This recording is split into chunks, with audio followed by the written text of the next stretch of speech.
Course 1, Introducing 21 CLD. Lesson 2, Are our learning environments suitable for living and working in the 21st century? If how we live our day-to-day lives and our workplaces are changing in this globally connected world, do we need to ask ourselves, are our learning environments suitable for living and working in the 21st century? Will the industrial model of schooling develop the necessary skills our students require? Many claim that in order to meet the challenges of a complex, connected world, 21st century learning environments should be predominantly inquiry-based, where students and teachers make decisions about how they and others will spend their time in class. In such inquiry-based learning environments, students are actively involved in the learning process. Educators and students construct knowledge by drawing on their experiences with or without the guidance and support of others. Many of you will identify with the characteristics of an educator that McGinn outlines in her paper entitled Senior High School Education in the 21st Century.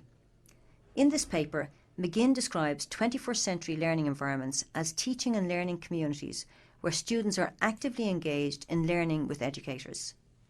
In such learning and teaching communities, the educator creates an environment that guides and supports self-directed learning, enables effective relationships between students and their teachers, and also supports differentiated instruction that includes distributed learning, cross-curriculum links, diverse instructional groupings, and diverse broad-based assessment.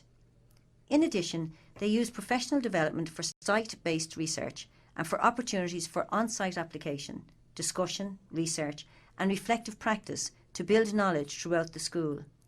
They also integrate feedback from students, parents and other stakeholders, as well as evaluate and analyse change over time.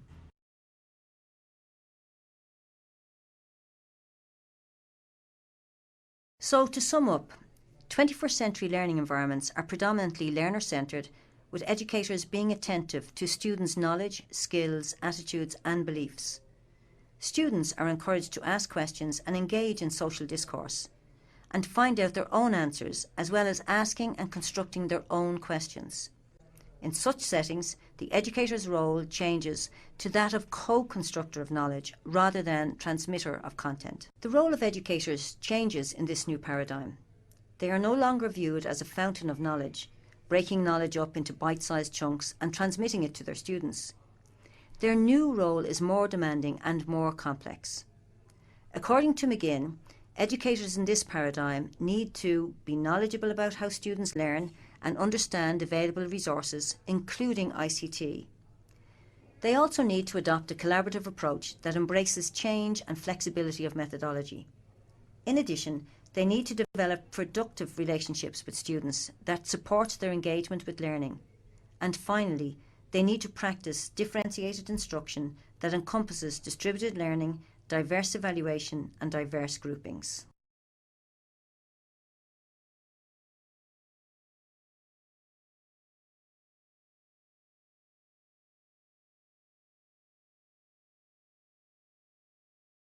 Teaching in the 21st century requires committed professionals who are constantly updating their own knowledge and skills and applying these in their everyday classrooms. The notion of the educator as a learner is at the heart of learning in the 21st century. They are, in essence, learning professionals. We need to acknowledge that change is constant. Whether it is the introduction of new technologies, new learning theories, or assessment techniques, introducing these changes into our classrooms and ultimately embedding them into our practice is very often not easy, and it takes time and effort on the part of the educator.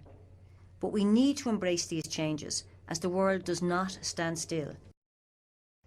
A student's world can be very different to a teacher's world. Students are members of a generation that have grown up with the internet and an ever-expanding range of communication and collaboration tools. They expect to be always connected and communicate with each other in a myriad of different ways. For many, there's a growing disconnect between their lives and the world of school, a chasm which will need to be bridged before school becomes irrelevant and unconnected to the lives of many students. We need to understand these students who have grown up in this digitally connected world. We need to be able to articulate the attitudes and dispositions that characterise these students in order to design learning environments that will help nurture the particular skills they will require to live and work effectively in their futures. In her paper, McGinn outlines a number of characteristic traits she believes will develop if students are immersed in learning environments that are more appropriate for the needs of the globally connected world in the 21st century. She believes students will experience joy, satisfaction and passion for academic excellence and lifelong learning and be actively engaged in learning both in and out of school. They will also accept ownership of their learning, which involves the ability to be self-directive, decision makers and managers of priorities in and out of school. They will also use technology to achieve personal learning goals and to succeed in various learning activities. In addition, they will learn multiple languages and develop an appreciation for cultural patterns and expectations. They will also have the ability to access learning opportunities that involve multiple modalities. So how do we empower and support educators to design learning environments so that students can develop the skills required for the 21st century? Indeed, what are these 21st century skills? In this lesson, we examined whether our learning environments are suitable for living and working in the 21st century. In the next lesson, we will examine these 21st century skills in more detail.